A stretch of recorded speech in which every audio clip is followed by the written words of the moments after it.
Hey, my name is Brantley Hutchinson, and today we're going to be talking about the national opioid crisis. First, we're going to talk about what is an opioid. Well, opioids are a class of drugs that are naturally found in the opium poppy plant. Opioids work in the brain to produce a variety of effects. The primary use for an opioid is to treat pain. Opioids can also be prescribed or a street drug. Prescribed opioids are going to include medications like Oxycontin, Vicodin, fentanyl, and the number one street drug is going to be heroin. Now we're going to talk about how opioids treat pain and the challenges that it presents to everybody when you do use opioids. Chronic pain is any sort of pain that affects Americans up to 20 to 50%. Chronic pain or acute pain can be treated in many ways other than using opioids. Obviously, one use to treat pain would be opioids, but some of the other ones are going to be pharmacological other than opioids. Physical and behavioral medicine, interventional, and surgical. Physical and behavioral medicines to treat pain are going to include things like meditation, essential oils, imagery, or something like yoga to relieve pain in its own way. Interventional ways to treat pain would be physical therapy, occupational therapy, and water therapy. Here I'm going to show you a chart, and the chart shows that prescriptions dispensed in the U.S. pharmacies. So the blue numbers are going to be total, what the providers provide patients with opioids. The red is going to be hydrocodone, and the green is going to be oxycodone.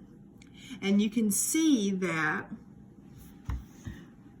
it'll hit up to 124 in 2013. So that definitely took a drastic turn. Now I'm going to tell you about a little bit of statistics with the opioid crisis. In 2018, there were 67,367 drug overdoses. Deaths occurred due to opioid use. 41 people die each day from overdose. Heroin overdoses amount for 15,000 deaths in America. That accumulates to 5 deaths for every 100,000 Americans that die from heroin overdoses.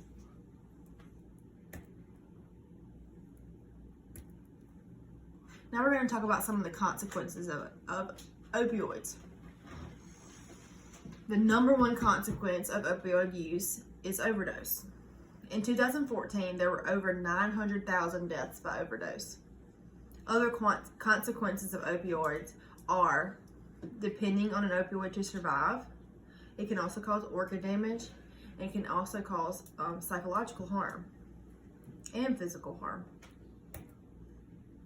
On this slide, I'm going to talk to you all about some of the long-term medical effects of opioid dependence.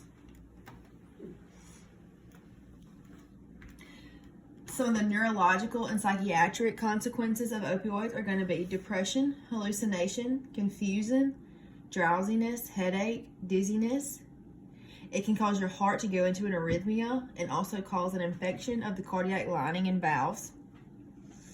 Some things that can happen to your GI tract or your hepatic system is nausea and vomiting, constipation, and reduced liver function.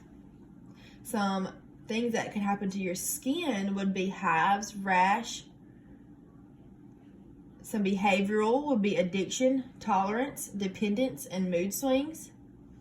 It can make you have difficulty breathing or slowed breathing. Your muscles, it can cause seizures and weakness. It can cause swelling in your extremities. And for long-term use of opioids or even using it to begin with, it can put you at higher risk for hepatitis, HIV, and AIDS.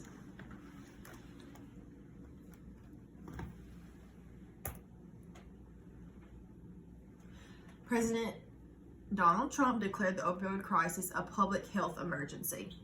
A public health emergency is often declared in the aftermath of a natural disaster like a hurricane. Trump stated that this is no doubt a national emergency, but in declaring it under that circumstance as a national emergency, that it opened up the door to unnecessary funding intended for the aftermath of a disaster. So they did decide to put it under a natural disaster. Now we're going to talk about some of the actions that the FDA did once they noticed this crisis was happening and they had to do something to try and help. The FDA strived to figure out ways to better the opioid crisis. They developed non-opioid pain medicine to treat pain. The FDA worked to reconstitute medication to lessen the addiction effects. They initiated strategies for safe opioid prescribing. They developed medication that treats pain for patients previously addicted to opioids. And they provided education to all on the importance of opioid medication in preventing addiction or overdose or death. Opioids on the front line. We all know that emergencies departments are faced with drug-seeking patients daily. A study was performed in 2013 that showed over 1,150 people sought pain medication daily in the ER. Although many people seek pain medication for pain in this area, it is very important to have opioids on hand for traumas and emergencies. So that gives them first hand at patients coming in, and pain is subjective to each patient. One patient's severe pain could be very little pain to someone else. So it's very hard to tell in an emergency situation. Unfortunately, the first line is going to be prescribing them pain medication. The ER is open 24 hours a day, 7 days a week. Doctors use what they are comfortable prescribing as well as easily accessible, which is unfortunately opioids in most areas and cases. Pain is subjective. It is measured on a scale of 1 to 10. Each patient's perception of pain is different. Patients can become violent when pain management is not met. So if you take the instance of being in the ER for pain-seeking patients that are dependent on pain medication, if they don't receive the care or the medicine that they want, they can become violent and put other people in danger. Now, here's an assessment tool that we can use for pain. You can use a suffering scale rather than a traditional pain scale. You can distinguish whether pain is acute or chronic. You can determine if the patient is on a daily opioid medication. You can establish if the presenting condition qualifies for a non-opioid alternative. And you can evaluate representative to alternate therapies. You should definitely try everything and rule out everything before you prescribe opioids to a patient. Now we're going to talk about making a difference in healthcare, because we all know that in the hospital, in the clinic, in the ER, anywhere, you're going to have patients that are addicted to pain medication or that think that that's the best way to help them. We're going to talk about how healthcare workers can provide the most care for patients addicted to opioids. First, we want to be forgiving. We want to be flexible. We want to have fortification. We want to be non-judgmental. We want to show empathy and kindness. And last, we want to be a role model. We want to forgive patients and don't hold grudges. Give them a second chance or maybe even a third chance, because that may just be what they need. You want to be flexible, but you don't want to enable them. You want to fortify patients with layers of resilience. Show them how their life has meaning and that their life is worth living. You want to show empathy and kindness because you do never know what they're going through. And you want to be a role model and show them that they can overcome addiction and that it is possible. And that's it for my lecture on opioids. Thank you.